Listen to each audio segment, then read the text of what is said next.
نقطہ جو اہل سنت والجماعت کے عقائد کی فہرست میں پیش کیا جاتا ہے وہ یہ ہے کہ محمد صلی اللہ علیہ وسلم کے تمام صحابہ کے بارے میں رحمت کی دعا مانگنی چاہیے، اور ان کے درمیان جو اختلافات تھے ان کے بارے میں سکوت یعنی خاموشی اختیار کرنی چاہیے۔ مشاجرات صحابہ میں اہل سنت کا یہ ایک عمومی رویہ اور موقف بھی سامنے آتا ہے، عقائد کی کتابوں میں بھی ہے۔ کیسے دیکھتے ہیں اس چھٹے نقطے کو؟ کیا اس کو عقیدے میں آنا چاہیے؟ نقطہ پیدا کہاں سے ہوا اور آپ کی رائے کیا ہے؟ دو حصے ہیں اس کے۔ پہلے حصے کے بارے میں تو میں نے ابھی اپنا نقطہ نظر بیان کر دیا کہ اللہ تعالیٰ نے ان کو خیر امت کہا ہے، اس لیے ہم سب کو ان کے لیے دعا بھی کرنی چاہیے، رحمت کی دعا، سلامتی کی دعا۔ وہ ہمارے رہنما ہیں، وہ جماعت ہے جس نے یہ دین منتقل کیا ہے۔ رسالت مآب صلی اللہ علیہ وسلم سے یہ دین صحابہ کے اجماع اور تواتر سے منتقل ہوا ہے، یہ ان کا علم عامہ بنا ہے، ان کی طرف سے پہلے وہ کافہ ہیں جن کے نقل سے یہ دین ہم تک پہنچا ہے۔ تو اس وجہ سے یہ قرآن ان کا دیا ہوا، یہ سنت ان کی منتقل کی ہوئی، اور جو کچھ بھی اخبار احاد میں آپ کو علم ملتا ہے وہ بھی ظاہر ہے سب سے پہلے انہی سے شروع ہوگا۔ تو میرے نزدیک یہ رحمت کی دعا تو ہر لحظے کرنی چاہیے، جس طرح رسالت مآب صلی اللہ علیہ وسلم کے بارے میں ہم رحمت کی دعائیں کرتے ہیں، اسی طرح سے آپ کے صحابہ کے بارے میں بھی دعائیں کرنی چاہیے۔ تاہم کوئی دوسرا شخص اس سے اختلاف کر سکتا ہے۔ میں نے عرض کیا کہ ایک بڑا اختلاف مسلمانوں میں یہ پیدا ہو گیا کہ صحابہ کرام کی اس جماعت نے رسول اللہ کے دنیا سے رخصت ہو جانے کے بعد اس امامت کو قبول نہیں کیا جو اللہ کی طرف سے واضح کر دی گئی تھی۔ یہ ہے نا بنیادی اختلاف۔ تو جو آدمی وہ رائے رکھے گا، آپ اس کی رائے سے اختلاف کر سکتے ہیں، وہ ظاہر ہے کہ صحابہ کرام کے بارے میں ہمارے نقطہ نظر سے اتفاق بھی نہیں کرے گا۔ اس کو اس کی جگہ رکھ کے سمجھ لیجئے، اس سے گفتگو کی جا سکتی ہے، بات کی جا سکتی ہے، تبادلہ خیالات ہو سکتا ہے، استدلال کیا جا سکتا ہے۔ تاہم جہاں تک اہل سنت کی اس بات کا تعلق ہے، قرآن کی روشنی میں اور جو کچھ تاریخ ہمارے سامنے موجود ہے، یہی بات کہنی چاہیے کہ ہم سب ان کے لیے رحمت کی دعا کریں گے، ان کے بارے میں حسن ظن رکھیں گے، ان کو خیر امت سمجھیں گے۔ میں محدثین کے اس اصول کو بھی بالکل درست سمجھتا ہوں کہ الصحابہ کلھم عدول، یعنی اللہ تعالیٰ کے پیغمبر کی طرف کسی بات کی نسبت میں وہ کبھی کوئی غلط بیانی نہیں کرتے۔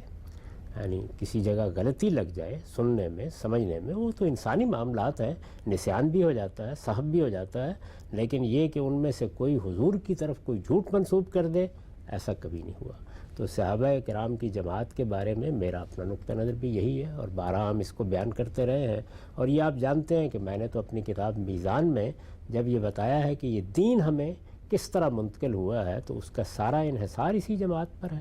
یعنی صحابہ کا عملی تواتر، صحابہ کا قولی تواتر، صحابہ کا اجماع اسی سے ابتدا ہوئی ہے، اور وہ ہے تو اس کے بعد پھر آگے یہ امت اس کو منتقل کر رہی ہے، اور وہ مجھ تک اور آپ تک پہنچا ہے اور اگلی نسلوں تک پہنچے گا۔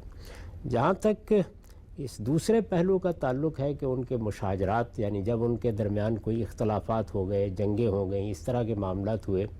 اس میں میرے نزدیک صحیح رویہ یہ ہے کہ جو چیزیں واقعے کی حیثیت سے ہیں وہ تو ہم بیان کر دیں گے، ان میں اخبار کو بیان کرنے میں بھی کوئی معنی نہیں ہے۔ لیکن اگر کسی معاملے میں کوئی ایسی روایت سامنے آتی ہے کہ جو کسی کی سیرت پر، کسی کے کردار پر حرف رکھتی ہے،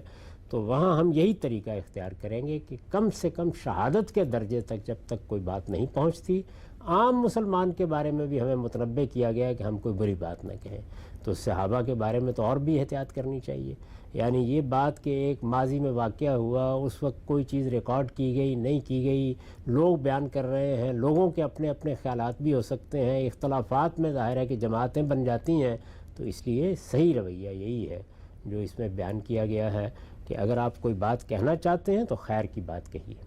اس کا وہ قدر مشترک نکالیے جس میں خیر ہی ہوتا ہے۔ ان کی نیت کے بارے میں کبھی خیال نہ کیجئے کہ اس میں کوئی برائی درائی تھی۔ کوئی اجتہادی معاملہ ہے تو زیادہ سے زیادہ یہ کہ انہوں نے اپنی طرف سے ایک بات کی، نیک نیتی کے ساتھ کی، تاہم اس میں غلطی ہو سکتی ہے، اس سے آگے کوئی بات نہیں کرنی چاہیے۔ اسی کو اس سے تعبیر کیا گیا ہے کہ سکوت کا طریقہ زیادہ بہتر ہے۔ یہ تو میں آپ سے عرض کرتا ہوں کہ یہ وہ تعلیم ہے جو بڑی غیر معمولی تعلیم ہمیں خود سورہ حجرات میں دی گئی ہے۔ یعنی ہم اپنے مسلمان بھائیوں کے بارے میں بھی بات کرتے ہوئے محتاط رہیں، کسی پر الزام لگانا کوئی آسان کام نہیں ہوتا۔ اس زمانے میں ہمارے سامنے بعض واقعات ہوتے ہیں اور ہم اس میں غلط رائے قائم کر لیتے ہیں، لوگ بڑی جسارت کرتے ہیں کہ وہ 14 صدی پہلے کی روایتیں اٹھا کے بیٹھ جاتے ہیں اور پھر صحابہ کرام کے بارے میں جو ان کے منہ میں آتا ہے کہتے چلے جاتے ہیں۔ اس میں جو چیز قرآن مجید نے متعین کر دی ہے، جب اس نے کہہ دیا ہے کہ یہ خیر امت ہے، یہ کہہ دیا ہے کہ اللہ ان سے راضی ہو گیا ہے، یہ کہہ دیا ہے کہ یہ وہ گروہ ہے